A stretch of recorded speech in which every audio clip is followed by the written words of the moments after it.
วันแห่งความสุขหัวข้อในมื้อนี้แม่นพระเยซูสัมผัสใจพระเยซูสัมผัสใจในเพลงสรรเสริญบทที่107ข้อ15ทรงกล่าวว่าพวกเขาต้องโมทนาขอบพระคุณพระเจ้ายาเวห์ย้อนความหักอันมั่นคงของพระองค์สำหรับการอัศจรรย์ที่ได้ทรงเฮ็ดให้พวกเขานั้นมีชาวมุสลิมคนหนึ่งไปร่วมแสวงบุญที่เมืองเมกะคือกับชาวมุสลิมทั่วโลกชายคนนี้เข้าร่วมพิธีทุกอย่างและย่างอ้อมก้อนหินดำทุกวันคืนหนึ่งเราฝันว่าพระเยซูใส่ชุดสีขาวสะอาดหลายเส้นผมแต่ละเส้นขาวประกายมีหนวดและใบหน้าแจ้งสว่างพระเยซูยืนมือมาแตะที่หน้าผากของเราแล้วว่าเจ้าถูกเลือกไว้แล้วและเอามือสัมผัสหน้าอกลางหัวใจเราแล้วกล่าวว่าเจ้าเป็นของเฮาแล้วเราสะดุ้งตื่นและปลุกหมู่ชาวมุสลิมที่นอนน้ำกันว่าได้เห็นและได้ยินเสียงอันใดบ่แต่หมู่เราบอกว่าบ่มีหยังเกิดขึ้นแล้วเล่าความฝันให้หมู่ฟังแต่หมู่บอกว่า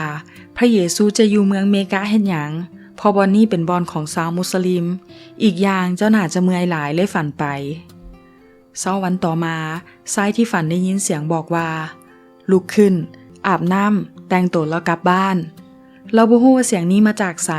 แต่เราตัดสินใจเฮ็ดตามเมื่อเข้าไปในห้องน้ำเราประหลาดใจกับสิ่งที่เห็นเทิงหน้าเอิกบอนที่พระเยซูสัมผัสนั้นเป็นสีขาวถึงว่าจะพยายามล้างเท่าใดก็บ่ออกห้อยสีขาวนั้นยังคงติดในโตลาวจนฮอดทุกมื้อนี้พระเยซูยังคงไปหาผู้ที่จะได้รับความพ้นโดยบ่สนใจว่าคนนั้นจะอยู่ไสหรือนับถือศาสนาใดเพราะความพ้นมาจากพระเจ้าเมื่อพบกับผู้ที่ถูกเลือกไว้แล้วพระเยซูจะสัมผัสด้วยพระองค์เองฉะนั้นเฮาต้องโมทนาขอบคุณพระเจ้ายาเวห์ย้อนความรักอันมั่นคงของพระองค์สำหรับการอัศจรรย์ที่ได้ทรงเฮ็ดให้มนุษย์ทั้งหลายและให้พวกเขาพร้อมวันนี้การอัศจรรย์ที่ยิ่งใหญ่ที่สุดที่พระเจ้าอยากจะสำแดงต่อเฮาก็คือให้ได้เห็นและเชื่อในพระเยซูเพื่อจะมีชีวิตใหม่และรับชีวิตนิรันดร์